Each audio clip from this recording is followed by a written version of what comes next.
የታገቱት የሰማዕቷ በዓለም ላይ እናትና አባት በተወሰደ አጸፋዊ እርምጃ የአገዛዙ ታማኞች ደንግጠው መልቀቃቸው ተነግሯል። በባህር ዳር ኤርፖርት ዙሪያና በመራዊ ከተማ ልዩ ኦፕሬሽን መደረጉን የቴዎድሮስ እዝ አንደኛ ክፍለ ጦር ገለጸ።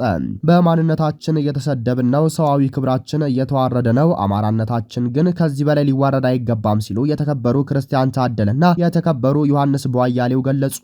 ሰላም ጤና ፍቅር በያላችሁበት ይድረሳችሁ። ውድ የብላክ ላይን ሚዲያ ቤተሰቦቻችን ብትሰሟቸው እናንተን ይመጥናሉ ብለን ያሰብናቸውን መረጃዎች ይዘን መጥተናል። መረጃው ለብዙዎች እንዲዳረስ ቪዲዮውን ላይክ በማድረግ ማየት እንድትጀምሩ እያሳሰብን እስከ ፍጻሜው አብራችሁን ቆዩ። የታገቱት የሰማዕቷ በዓለም እናትና አባት በተወሰደ አጸፋዊ ዝግጅት የአገዛዙ ታማኞች ደንግጠው መልቀቃቸው ተነግሯል። ጡቷን ቆርጠው ሰውነቷን ተልትለው የገደሏትን የበዓለምን ቤተሰቦች ትናንት ሌሊት አፍነው መውሰዳቸውን መዘገባችን የሚታወቅ ቢሆንም ፋኖ አጸፋዊ እርምጃ ለመውሰድ በሰፊው መዘጋጀቱ አስፈርቷቸው ከመሸ ለቀዋቸዋል። የበዓለምን ቤተሰቦች ከወሰዱ በኋላም ልጃችንን የገደላት ፋኖ ነው በሉና ብዙ ብር እንሰጣችኋለን አሉንም። ይህማ የልጄን ስጋ መብላት ነው አልኋቸው ይላል አባቷ።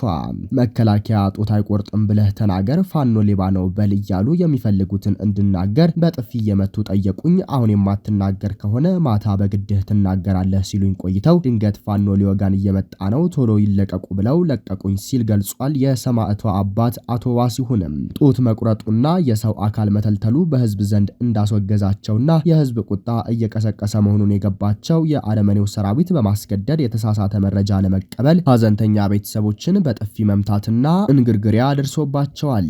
በዚህ የተበሳጨው ፋኖ ወደ ፍኖተ ሰላምና ቡሬ እንቅስቃሴ ማድረጉን የተረዳው አረመኔው ሰራዊት በማታ ሊፈጽመው የነበረውን ድርጊት በመተው ሊለቃቸው ችሏል። አሁንም በሰላም ቤታቸው መግባታቸውን አረጋግጠናል ብሏል የቴዎድሮስ እዝ ህዝብ ግንኙነት። የበንዲ እንዳለ አፋባሃ ቴዎድሮስ እዝ አንደኛ ክፍለ ጦር የኮሎኔል ታደሰ ሙሉነ ብርጌድ በመርአዊ ከተማ ከንቲባ ጽህፈት ቤት ቅጥር ግቢ ተሰብስቦ በነበረ የብልጽግና ጉዳይ አስፈጻሚ አመራርና ወንበር ጠባቂ ኃይል ላይ ከባድ ጉዳት ማድረስ ችሏል። በጥቃቱም በርካታ አመራሮችን ታርጌት ያደረገና ከፍተኛ ሰብአዊና ቁሳዊ ኪሳራ ማድረስ ተችሏል። በሰሞኑ ያለ ምክንያት የምዕራዊ ወጣቶችን የሚያፍሰውንና የሚያግተው የስርዓቱ ቅጥረኛ ስብስብ በትላንትናው ጥቃት ከፍተኛ ድንጋጤ ውስጥ መግባቱንና እርስ በርሱ አለመተማመን እንደገጠመው ማረጋገጥ ተችሏል። በተመሳሳይ የጣናው መብረቅ ብርጌድ ዘጌ አራራት ሻለቃ ከጠዋቱ 3 ሰዓት ሰርገው በመግባት ኤርፖርቱ ዙሪያ ጥበቃ ላይ በነበሩ 2 ፌዴራልና መከላከያ ላይ እርምጃ በመውሰድ ሁለቱን ቁስለኛ በማድረግ አንድ የሬዲዮ መገናኛ ይዘው መውጣት ችለዋል። በሌላኛው ደግሞ 10 አለቃ እሸቱ አማራ የሚባል የአየር ኃይል ኮማንዶ በአማራ ላይ እየተሰራ ያለውን ግፍ እያየው መቋቋም ስላልቻልኩ አማራዊ ግዴታዬን መወጣት አለብኝ በማለት በትላንትናው ዕለት ከደብረ ዘይት ካምፕ በመውጣት ፋኖን ተቀላቅሏል ሲል ፋኖ ሀብታሙ የሱፍ የአፋባሃ ምዕራብ አማራ ቀጠና ቴዎድሮስ እዝ አንደኛ ክፍለ ጦር ህዝብ ግንኙነት መረጃውን አጋርቶናል። የአገዛዙ ስልታዊ ግድያ ፍርደኞች ነን ሲሉ የተከበሩ ክርስቲያን ታደለ ተናገሩ።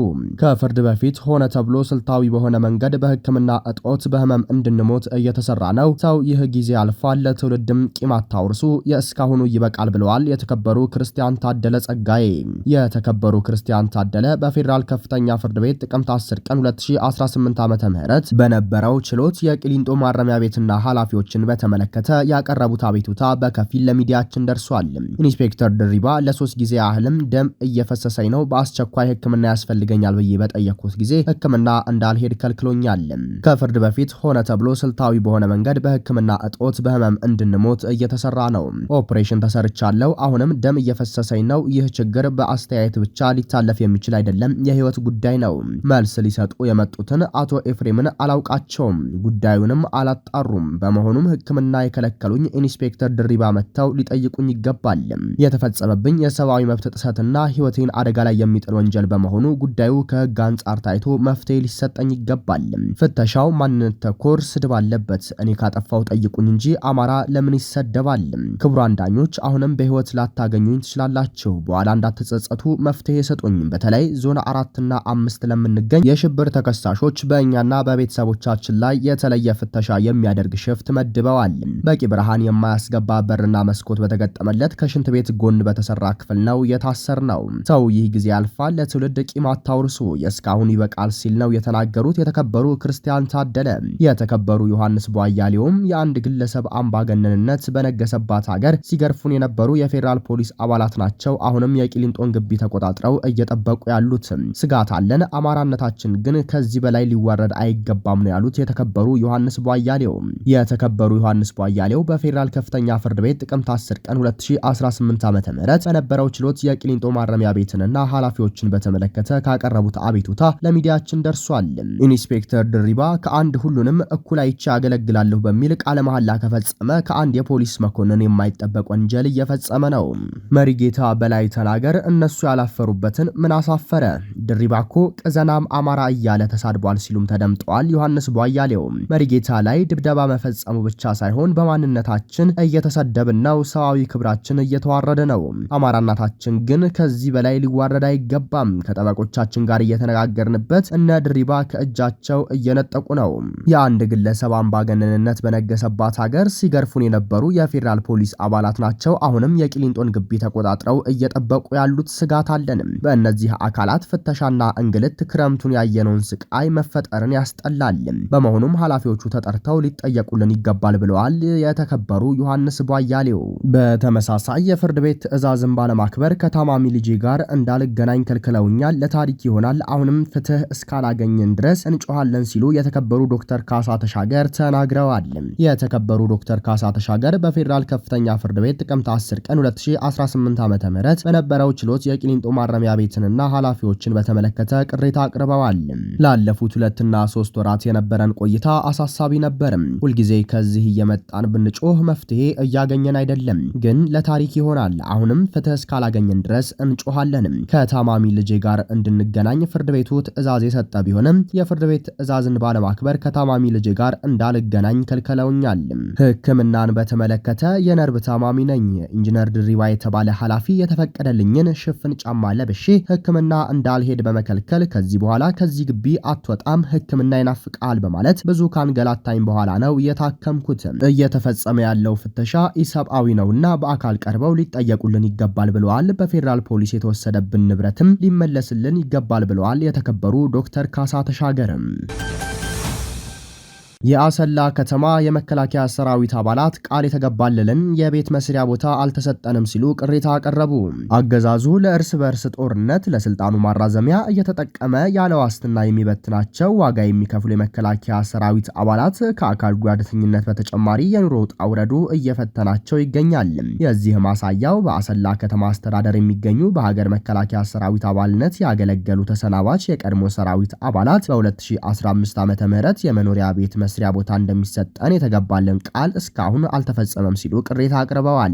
ከሰራዊት አባልነታቸው የተገለሉት የአካል ጉዳት ስለደረሰባቸው እንደሆነ የሚናገሩት ቅሬታ አቅራቢዎቹ ቃል የተገባላቸው እንዲፈጸም ተደራጅተው ቢጠብቁም ምላሽ አለማግኘታቸውን ተናግረዋል። ጉዳት የደረሰባቸው የቀድሞ የመከላከያ አባላት ባሰሙት ቅሬታ ለሚመለከተው አካል በተደጋጋሚ ጥያቄ ቢያቀርቡም እሺ ጠብቁ ከሚል ምላሽ ውጪ በቂ መረጃም ሆነ የቦታ ድልድል ማግኘት አለመቻላቸውን ተናግረዋል። አሃዱ ሬዲዮ የቅሬታ አቅራቢዎችን ጥያቄ በመያዝ የአሰላ ከተማ መሬት አስተዳደር ጽህፈት ቤትን ጠይቋል። የጽህፈት ቤቱ ኃላፊ አቶ አበበ ረታ መረጃቸው ተሟልቶ ወደ መሬት አስተዳደር ቢሮ የመጣ ተጎጆች ሁሉ በቅደም ተከተል ተስተናግደዋል የሚል ምላሽ ሰጥተዋል። በ2016 ዓመተ ምህረት ብቻ በ140 ማህበራት የተደራጁ ከ3000 በላይ ሰዎች የመኖሪያ ቤት መስሪያ ቦታ መሰጠቱን የተናገሩት ኃላፊው የተጎዱት የሰራዊት አባላት ቅድሚያ ተሰጥቷቸው እንደነበር አስታውሰዋል። አሁንም ተደራጅተው የሚጠብቁ የቀድሞ የመከላከያ አባላት በቅደም ተከተላቸው መሰረት እንደሚስተናገዱ ገልጸው በከተማ ልማት በኩል ተደራጅተው ሙሉ መረጃቸው ወደ መሬት አስተዳደር የመጣ ፋይሎች በሙሉ ተስተናግደዋል ቢሉ መልስ የሰራዊት አባላት ቅሬታ እያቀረቡ ይገኛሉ።